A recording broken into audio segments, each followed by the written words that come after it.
السلام عليكم ورحمة الله.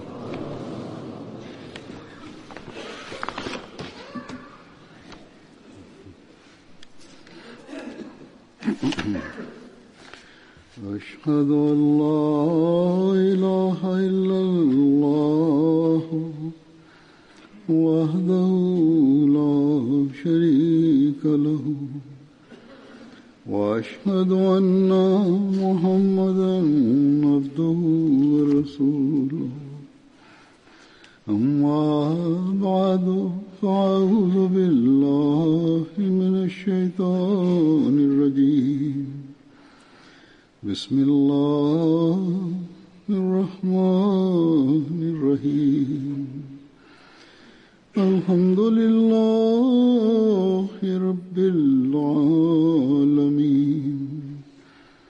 الرحمن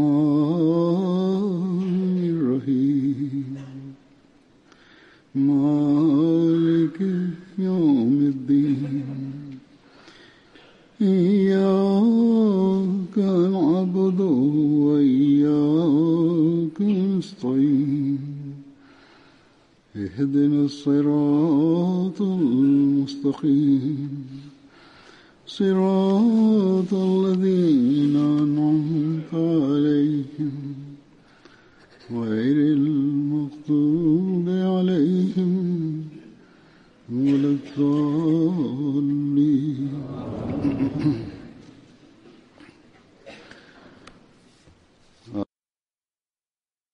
Today I shall again speak on some of those companions who participated in the Battle of Badr.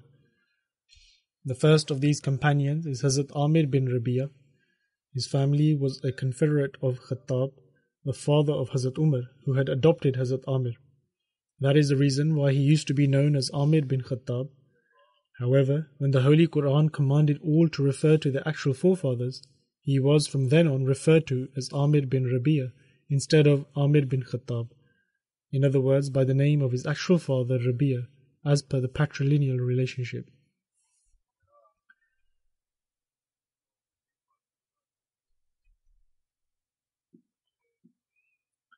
Here a clarification has been provided to those people who have adopted the children of their relatives and loved ones, and those children do not even know who their actual fathers are until they grow older.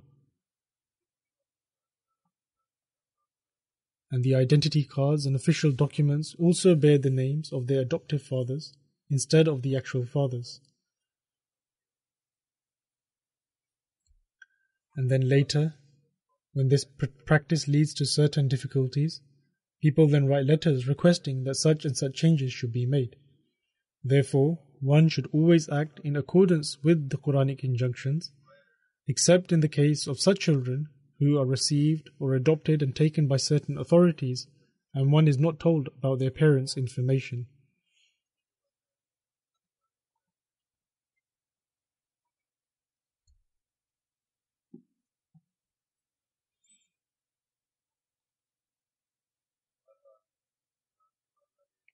In any case, after this clarification, I will now proceed further to speak on the companion. As it was mentioned earlier that he had a confederate, and due to this relationship, there were friendly terms between Hazrat Umar and Hazrat Amir till the end.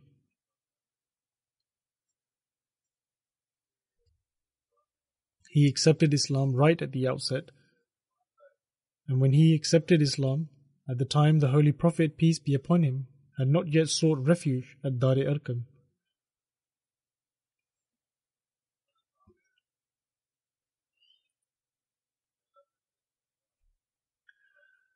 Hazrat Amir migrated to Abyssinia along with his wife Layla bint Asma, and later he returned to Mecca, and from there he migrated to Medina along with his wife. The wife of Hazrat Amir bin Rabi'a has the honor of being the first woman to have emigrated to Medina.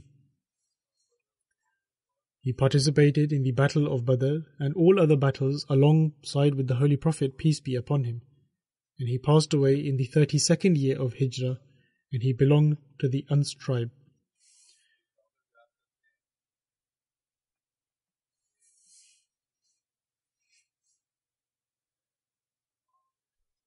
Hazrat Amir bin Rabi'a narrates that the Holy Prophet, peace be upon him, said to him that when one of you witnesses a funeral procession and does not join it, he should keep standing until the procession has passed or the coffin is laid down.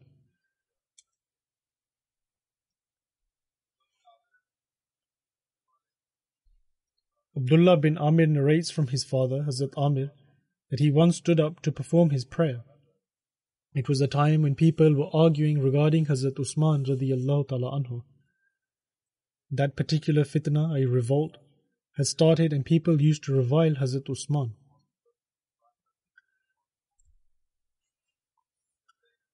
He further states that he fell asleep after the prayer and he saw in a dream that he was being ordered to get up and pray, so that he may be saved from the evil from which God Almighty had saved His pious people from.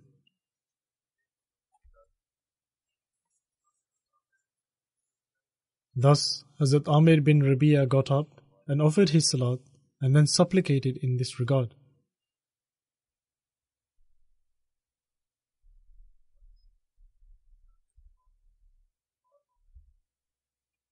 After this, he fell ill and never left his home after that until his funeral procession left his home.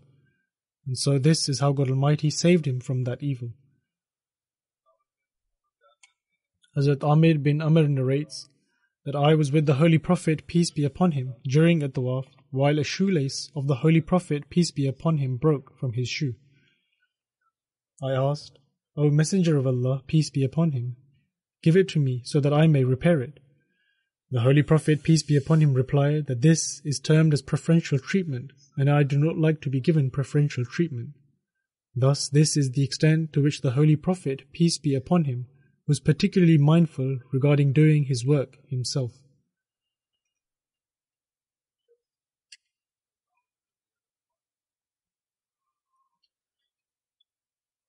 A person once came to Hazrat Amir bin Rabi'a as a guest. Hazrat Amir bin Rabi'a was extremely hospitable and respectful towards him, and even put in a favorable recommendation for him to the Holy Prophet, peace be upon him. Thus, after having gone to the Holy Prophet, peace be upon him, this person, i.e. the guest, went back to Hazrat Amir bin Rabi'a and said that I requested the Holy Prophet, peace be upon him, to grant me a valley as a freehold, which would have no equivalent to it throughout the whole of Arabia. Hence, the Holy Prophet, peace be upon him, granted me this piece of land, and I now desire to give this piece of valley to you, which will belong to you during your lifetime, and then to your children after you have passed away. However, Hazrat Amir replied that I am in no need of this piece of land from you, as today a surah of the Holy Quran, i.e. a chapter, has been revealed, which has entirely made us forget the world, and that is, اقترب للناس حسابهم وهم في غفلة معرضون. That is, nigh has drawn for men their reckoning, yet they turn away in heedlessness.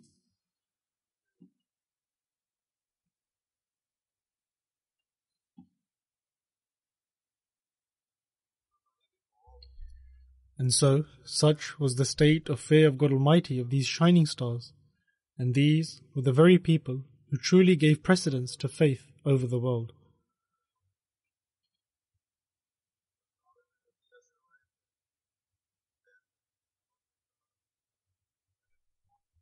Hazrat Amir bin Rabi'a relates that Zayd bin Amr once said that I opposed my nation and instead followed the religion of Ibrahim alayhi salam. I was waiting for a prophet to appear from the progeny of Hazrat Ismail alayhi salam, may peace be upon him, whose name would be Ahmad. However, it seems that I will not be able to witness him during my lifetime. But I believe in him, testify to his truthfulness, and affirm that he is a prophet. Therefore, if you are alive during the era of his advent, then convey my salam, i.e. greetings of peace to him. And I will mention such signs of his as to you, as a result of which he will not remain hidden from you. That is, he is neither tall nor short, he will neither have a lot of hair nor little, there will always remain a redness in his eyes, and between his shoulders you will find the seal of prophethood. And his name will be Ahmad. This city of Mecca will be the place of his birth, as well as the place where he will take the pledge of initiation. Following this, his nation will drive him out of here, they will dislike his message, and he will then migrate to Yathrib, i.e. Medina. Following this, those who oppose will gain ascendancy, but do not be deceived by them. I have looked through every city in search of the religion of Ibrahim alayhi salam. I inquired from the Jews, Christians and Zoroastrians, and they told me that this religion will come after you have passed. They also told me the same signs that I have mentioned to you. They said that no prophet will come after him. Hazrat Amir then said that when the Holy Prophet, peace be upon him, was appointed as a prophet, I informed him of Zayd, upon which he said that I saw him in paradise while he was pulling along his garment.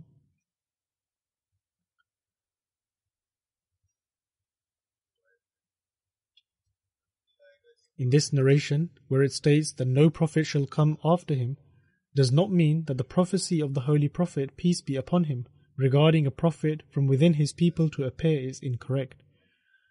Rather, it means that he is the last law-bearing prophet, and any prophet who appears after him will not bring any new law.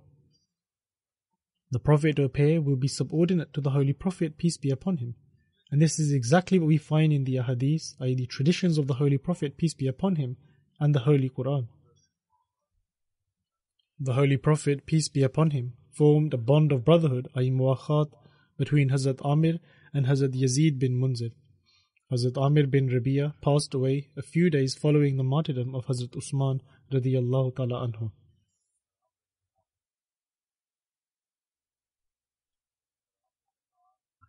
The second companion is Hazrat Haram bin Milhan. Hazrat Haram bin Milhan belonged to the Ansari tribe of Banu Adi bin Nijar. His father's name was Malik bin Khalid, and his mother's name was Malika bint Malik. His sister, Hazrat Sulaim, was the wife of Hazrat Abu Talha Ansari and was the mother of Hazrat Anas bin Malik. His other sister was Hazrat Haram and was the wife of Hazrat Abada bin Samit.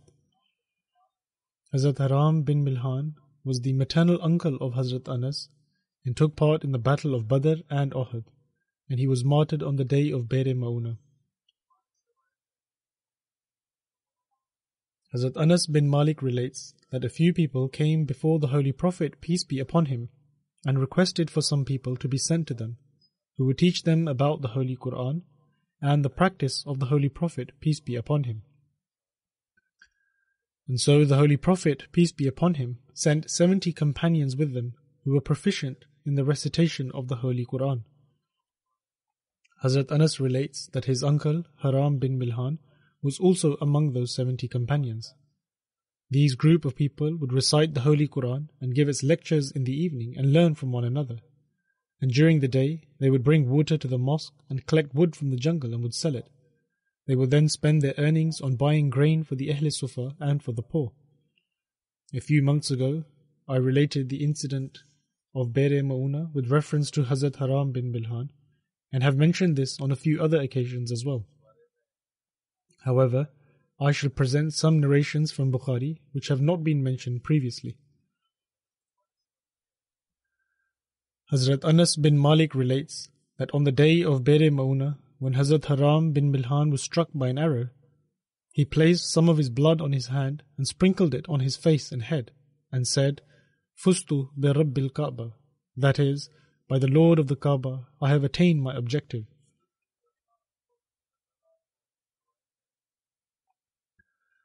Hazrat Anas radiyallahu ta'ala anhu further relates that some people from the Rail, Zakwan, Usayya and the Banu Lihyan tribe came to the Holy Prophet, peace be upon him, and they said that they had become Muslims and thus sought help for protection from their own people. The Holy Prophet, peace be upon him, helped him with 70 Ansar companions of his, and Hazrat Anas further relates that they referred to them as Qaris, for they would collect wood in the day and would spend the nights in prayer. These people took them, and when they reached Behr Mauna, they betrayed them and killed them. And so for one whole month, and according to other narrations for 40 days, the Holy Prophet, peace be upon him, stood in his salat and prayed against the people of Rail, Zakwan and Banu Lihyan. Hazrat Anas relates that when these companions, i.e. the Qaris, were martyred, The Holy Prophet, peace be upon him, stood in his prayers with great humility and for 1 whole month prayed against them. And in another narration of Bukhari, it states that he never witnessed the Holy Prophet, peace be upon him, in such grief and sorrow as he did on that occasion. In another narration, which has also been related from Hazrat Anas, that the Holy Prophet, peace be upon him, for 1 whole month would stand in prayer after the ruku and pray against some of the tribes of Banu Sulaim. He further states that the Holy Prophet, peace be upon him, sent 40 or 70 of his companions from among the Qadis to the idolaters, i.e. mushrikeen, and they in turn betrayed them and killed them, even though they had a treaty with the Holy Prophet, peace be upon him. And in this narration again, he states the same statement as mentioned earlier, that he had never witnessed the Holy Prophet, peace be upon him, express such grief and sorrow as he had done at the death of these Qadis.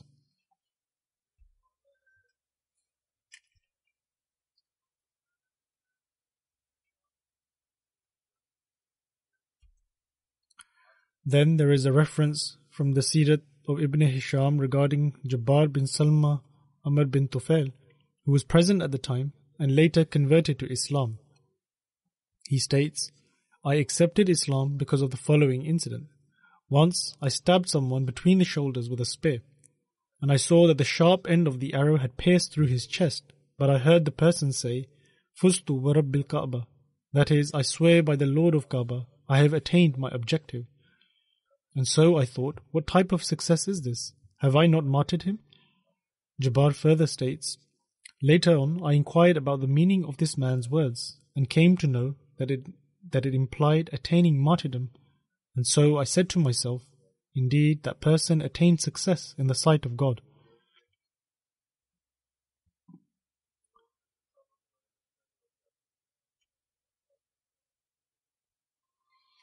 We find that 2 or 3 other companions also used similar words, and these people believed that obtaining the pleasure of God Almighty was their main objective, and attaining worldly accomplishments was never their true ambition, and it was because of this intention that God Almighty then declared that He was pleased with them.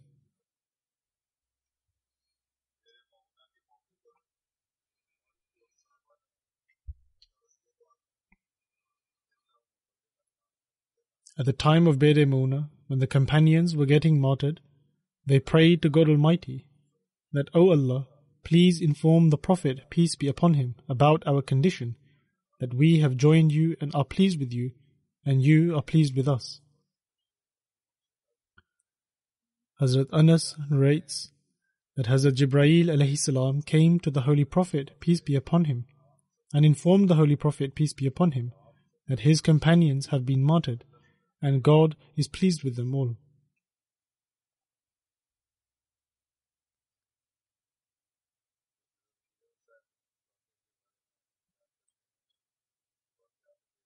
Hazrat Mirza Bashir Ahmad Sahib has also mentioned this incident. He writes, the incidents of Bir Mauna and Raji demonstrate the intense level of hatred and animosity which the tribes of Arabia harbored in their hearts against Islam and the followers of Islam, to the extent that they would not even refrain from the most despicable lies, treachery, and deceit. Despite the remarkable intelligence and vigilance of the Muslims, due to their thinking well of others, which is the hallmark of a believer, at times they would be lured into their traps. These were Hufaz of the Quran, i.e. they had committed the text of the Holy Quran to memory, and were devoted worshippers who would supplicate during the nights, and sit in a corner of the mosque and remember God.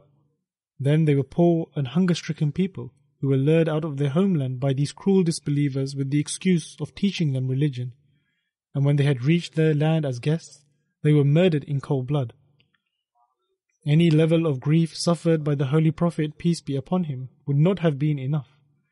But at the time, the Holy Prophet, peace be upon him, did not employ any military action against these cold-blooded murderers. Indeed, the Holy Prophet, peace be upon him, was extremely grief-stricken, but he did not take any action against them. However, for 30 days continuously after having received this news, the Holy Prophet, peace be upon him, supplicated while standing in his morning salat, weeping and crying before God, and individually naming the tribes of Rail, Zakwan, Usayya, and the Banu Lihyan in the following words: that, O our Master, have mercy upon us, and hold back the hands of the enemies of Islam who are ruthlessly and stone-heartedly spilling the blood of innocent Muslims with the intention that your religion may be expunged. Even in this day and age, the only way to stop the hands of the enemy is through prayers, and there is a dire need to implore the help of God Almighty. It is only God Almighty who can provide the means to seize these people, and may He also provide the means to create ease for us. Hazrat Sa'd bin Khawla is another companion of the Holy Prophet, peace be upon him, and according to some people, he was the freed slave of Ibn Abi Roham bin Abdul Uzza Amri. He accepted Islam and is now considered amongst the early companions.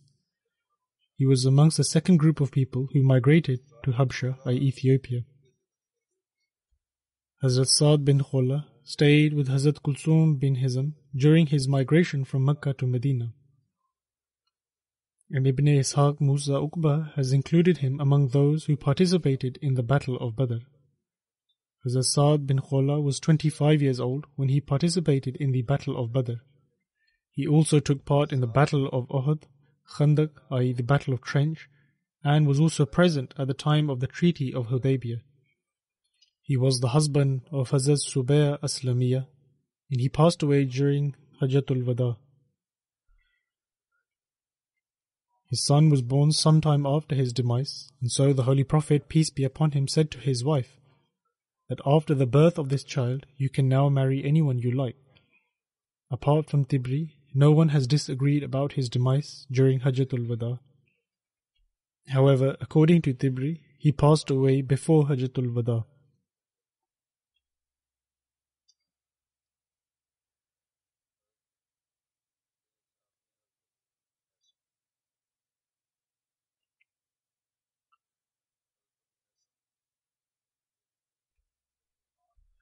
Then there is a companion named Hazrat Abul Haytham bin Tahyan. His real name was Malik, but was widely known by his filial appellation of Abul Haytham.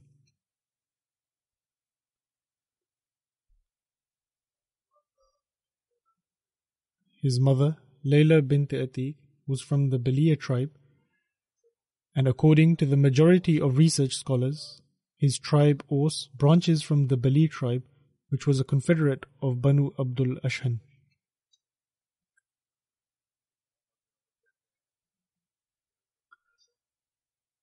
And Muhammad bin Umar states that even during the time of ignorance, Hazrat Abul Haytham radiyallahu ta'ala anhu was wary of idol worshipping and would revile them. Hazrat Asad bin Zurara and Hazrat Abul Haytham were convinced of the unity of God.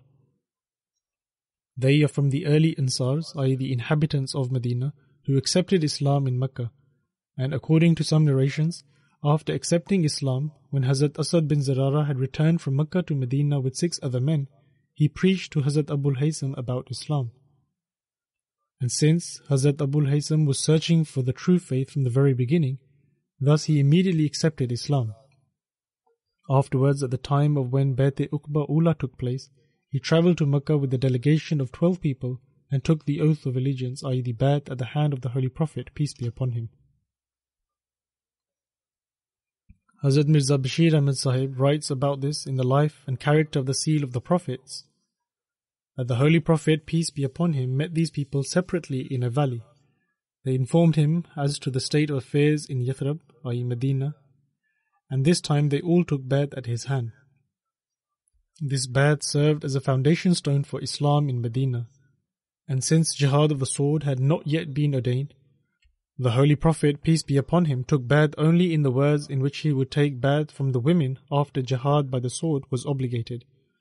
In other words, that we shall believe in one God, shall not associate partners with God, shall not steal, shall not commit adultery or fornication, shall abstain from murder, shall not defame anyone, and shall obey you, i.e. the Holy Prophet, peace be upon him, in everything good.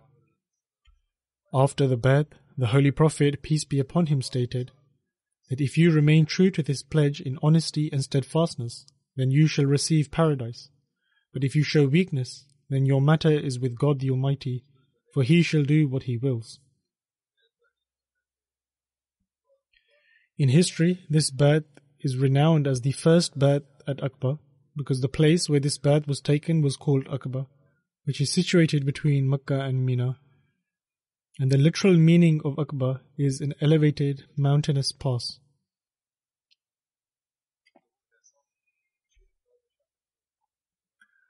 Hazrat Abul Haytham was among those 6 companions who were the first people to accept Islam in their own tribe. And having travelled to Makkah, they accepted Islam and then returned to Medina to propagate its teachings. In one of the narrations, it is mentioned that he was the first Ansari to meet the Holy Prophet, peace be upon him, in Makkah. He was present during the first Bai'at at Aqaba, and all the historians unanimously agree that during the second Holy Prophet, peace be upon him, chose 12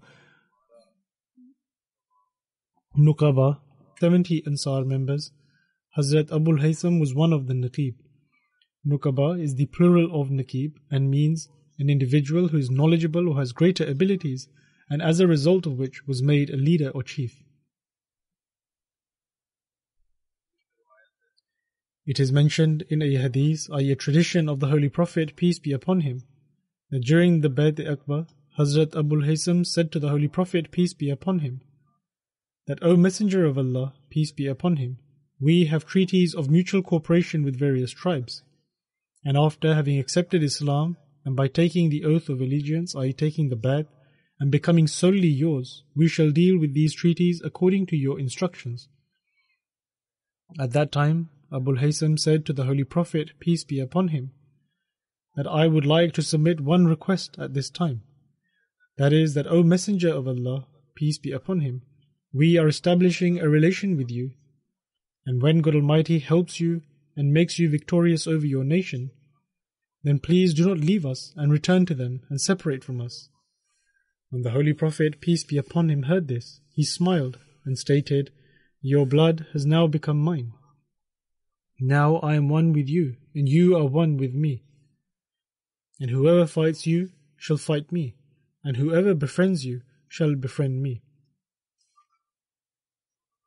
The Holy Prophet, peace be upon him, established the bond of brotherhood, i.e. muwakhat, between Hazrat Usman bin Maz'un and Hazrat Abul Haytham after migrating from Makkah.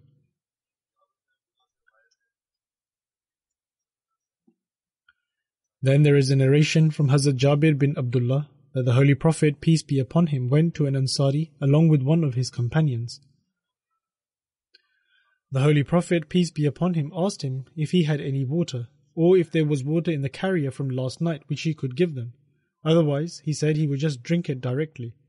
As this person was watering his garden, therefore there was flowing water. This person replied that, O Messenger of Allah, peace be upon him, I have water from last night, so please come into my hut. He then took the Holy Prophet, peace be upon him, and his companion with him. And this companion was Hazrat Abul Haytham. He then poured water in a cup and also put some of the milk from his goat inside it. The Holy Prophet, peace be upon him, and his companion both drank from it. And this narration is from Bukhari.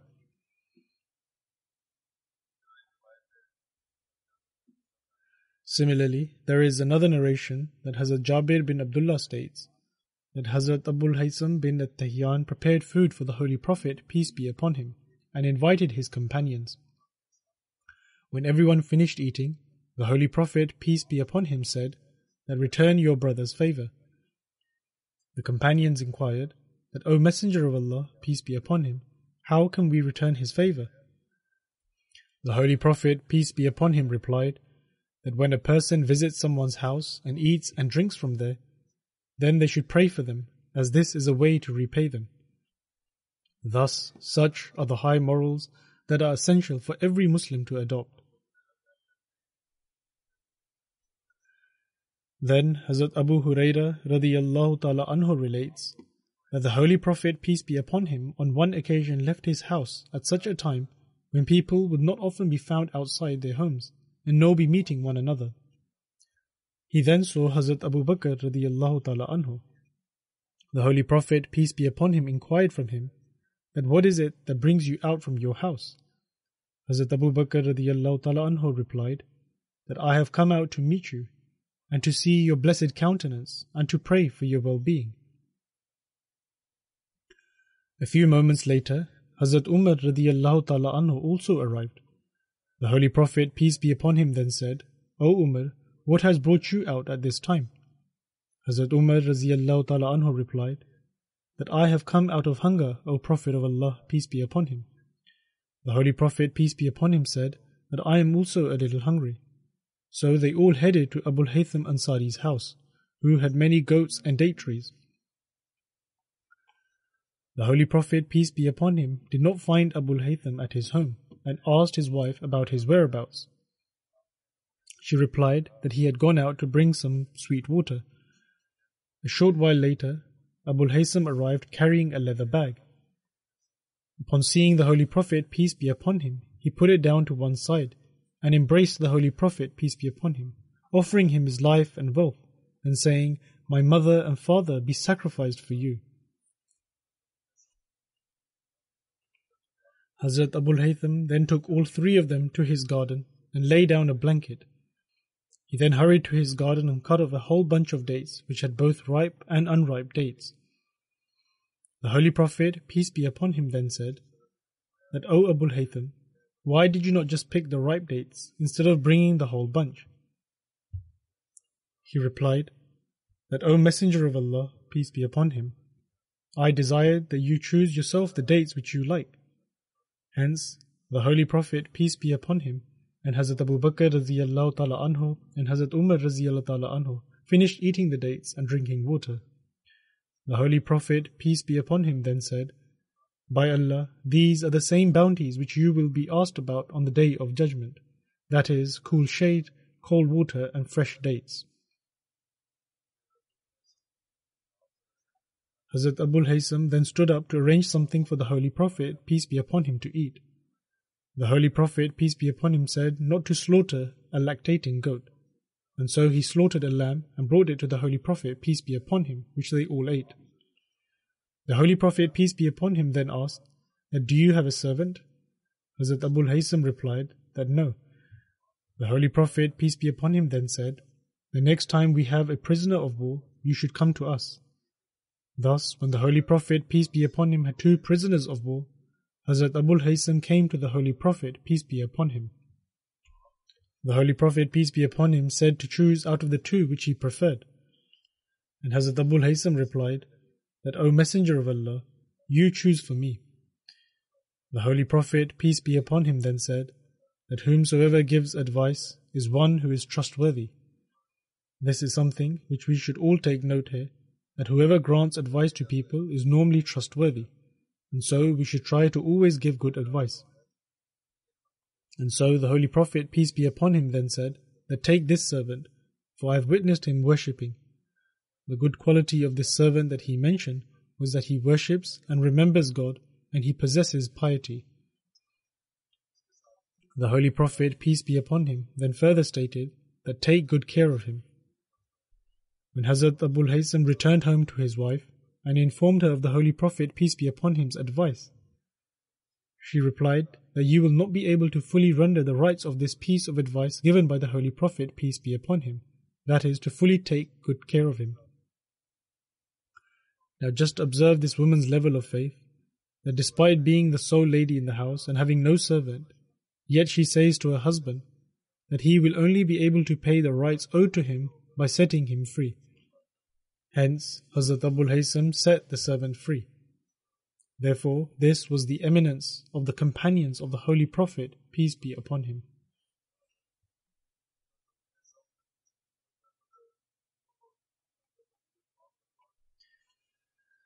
Hazrat Abu Haytham accompanied the Holy Prophet, peace be upon him, in the battles of Badr, Uhud, and Khandaq, and all other battles of his.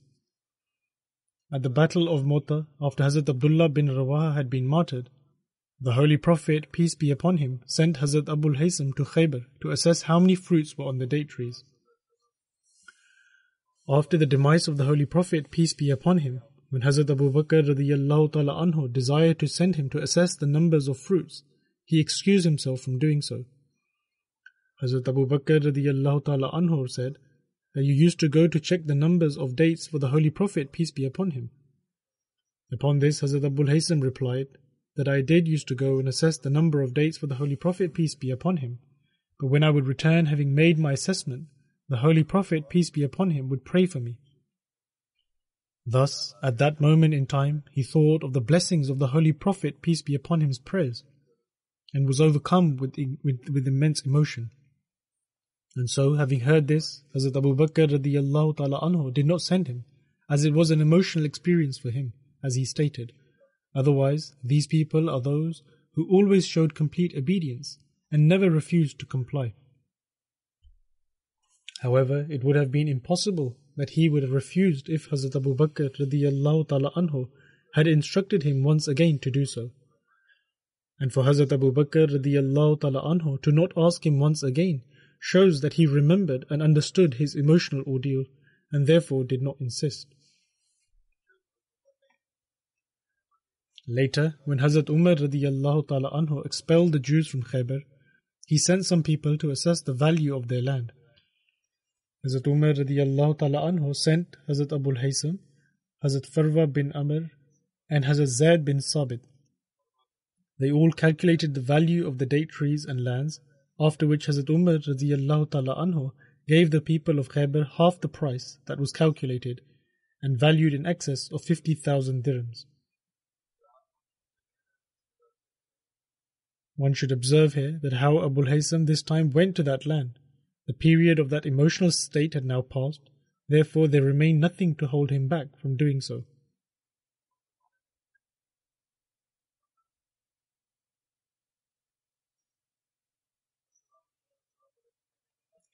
There is also a narration of his regarding the greeting of Assalamu alaikum, I peace be upon you. Hazrat Abul Haytham relates that the Holy Prophet, peace be upon him, said, "He who says Assalamu alaikum will earn the merit of 10 good acts, and the one who says Assalamu alaikum wa rahmatullah will earn the reward of 20, and the one who says Assalamu alaikum wa rahmatullahi wa barakatuhu will earn the reward of 30. There are conflicting opinions regarding the time of Abul Haytham's demise. According to some, he passed away during the Khilafat of Hazrat Umar radiyallahu ta'ala anhu, while some are of the opinion that he passed away on 20 or 21 Hijri.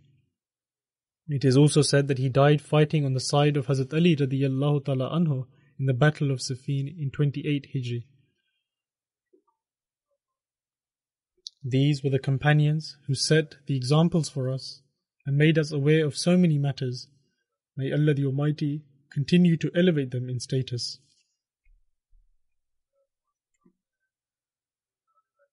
After the Friday prayers, I shall lead 2 funeral prayers in absentia. The first is of Sahibzada Mirza Majid Ahmed Sahib, who was the son of Hazrat Sahibzada Mirza Bashir Ahmed Sahib, who passed away on 14th August at the age of 94. Inna lillahi wa inna ilayhi raji'un. Surely to Allah we belong, and to Him shall we return. He had a heart operation in America in 2000. He then had a stroke which kept him more or less bedridden. He was born in Qadian on 18th July 1924 to Hazrat Mirza Bashir Ahmed Sahib and Hazrat Sarwar Sultana Begum Sahiba, daughter of Hazrat Ghulam Hassan Sahib Peshawari. He obtained his primary education in Qadian and passed his matriculation exam in the Talimul Islam High School. In 1949, he then obtained his MA in History at the Government College Lahore, achieving the highest grades. Upon his achievement, people came to congratulate Hazrat Mirza Bashir Ahmed Sahib. And so, apart from expressing words of gratitude, he also wrote that in reality the group of believers are a support for one another in times of happiness and sadness, and they all gain comfort, tranquility and strength from the support of one another.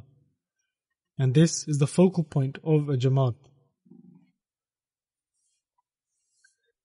He further writes that I request my friends to not only partake in this happiness, but to also pray that where God Almighty has enabled Majid Ahmed to achieve a high standard of secular knowledge, may He also grant him true knowledge and enable him to act upon it, as this is the true purpose and the true objective of our lives.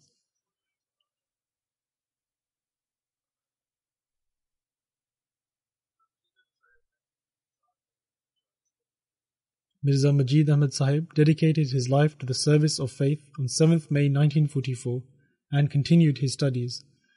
In 1949, he joined Jamiatul Mubashirin and passed out of it in July 1954.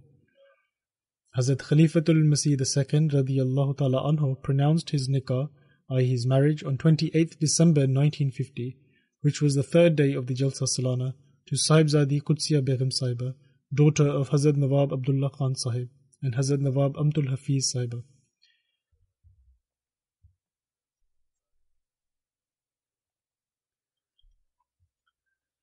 Their eldest daughter is Nusrat Jahan Sahiba, who is the wife of Mirza Nasir Ahmed Tari, who is the grandson of Hazrat Mirza Bashir Ahmed Sahib. They also have a son, Mirza Mahmud Ahmed, then another daughter named Duris Amin, who is the daughter-in-law of Mir Mahmud Ahmed Sahib. Then there is another son named Mirza Ghulam Qadir Sahib Shaheed, who was married to Amtul Nasir Sahiba, daughter of Sayyid Mir Daud Sahib. And the fifth child, a daughter named Faiza Sahiba, who is married to Sayyid Mudassar Ahmed Sahib, who is also a life devotee.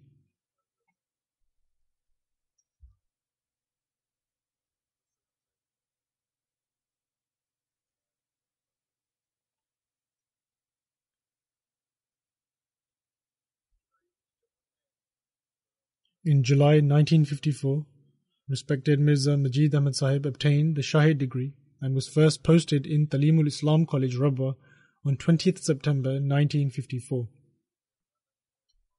On 4th November 1956, under the Tehreek-e-Jadid scheme, he was sent to Kumasi, Ghana, to serve as a school principal.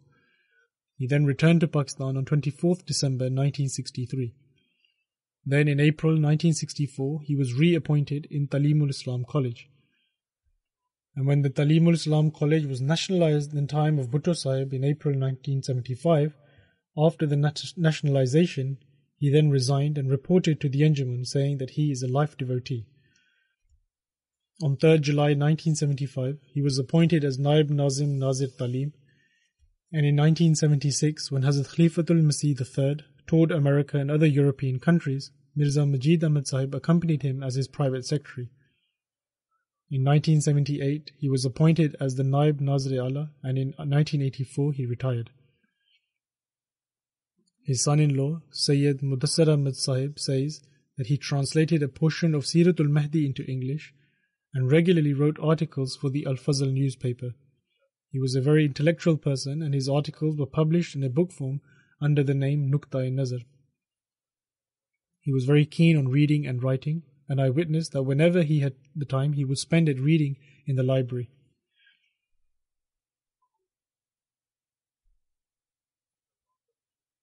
His daughter-in-law, Amtul Nasir Sahiba, the widow of the martyr Ghulam Qadir Shaheed Sahib, writes, "He was a very loving and honourable person. He had great love for children and was a sincere individual with a generous heart. One of his key attributes was that he could adjust himself in any age group and would befriend anyone and treat them like a friend, youths and grown-ups alike."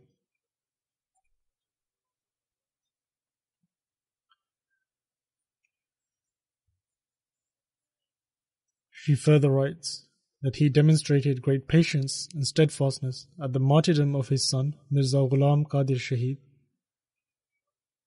And she further says that after the martyrdom, Mirza Majid Ahmad Sahib and his wife both took special care for the children.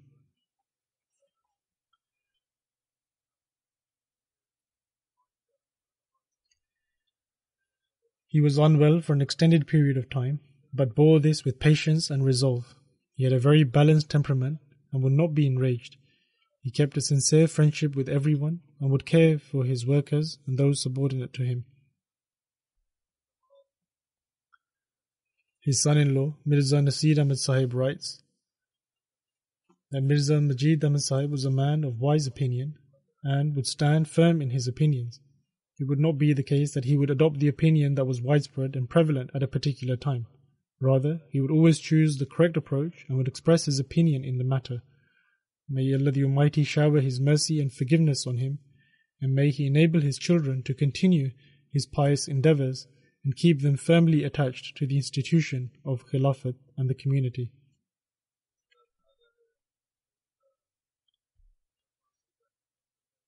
The second funeral prayer is of Mrs. Saida Naseem Akhtar Saiba, who was the wife of Muhammad Yusuf Sahib of Anba Nuria, Sheikhupura district.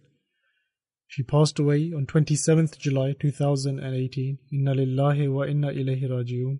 Surely to Allah we belong, and to Him shall we return. She was the granddaughter of Hazrat Wali Muhammad Sahib, who was a companion of the promised Messiah alayhi salatu wassalam, and daughter of Qazi Deen Muhammad Sahib. After the partition of India, her father migrated from Qadian and settled in Rabwa. After her marriage, she settled in Amba Nuria village and had the opportunity to serve in various positions in the Jamaat.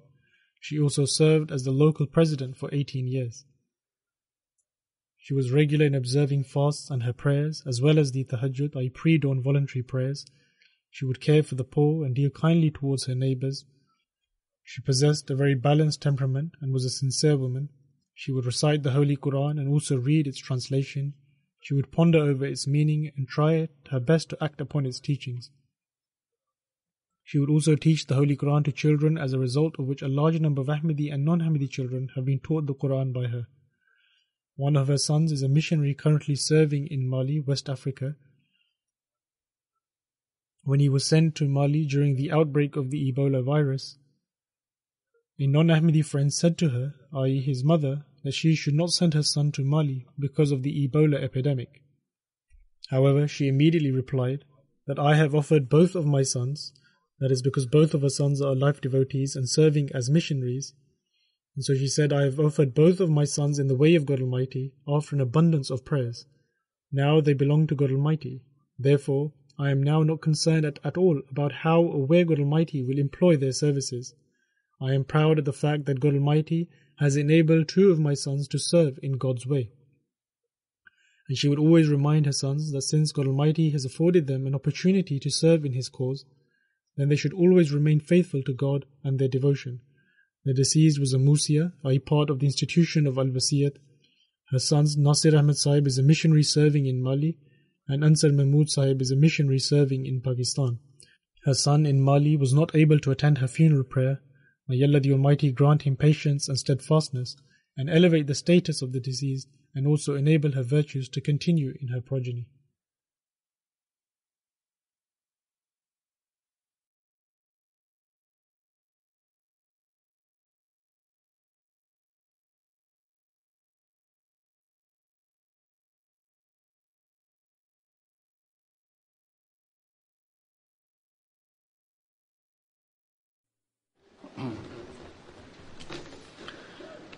Alhamdulillah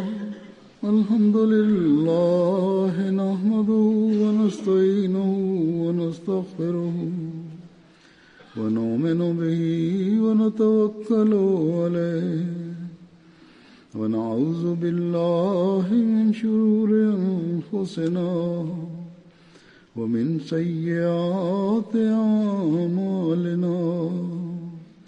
من يهده الله فلا مضل له ومن يضلل فلا هادي له ونشهد أن لا إله إلا الله ونشهد أن محمدا عبده ورسوله عباد الله رحمكم الله إن الله يأمر بالعدل والإحسان وإيتاء ذي القربى وينهى عن الفحشاء والمنكر والبغي يعظكم لعلكم تذكرون اذكروا الله يذكركم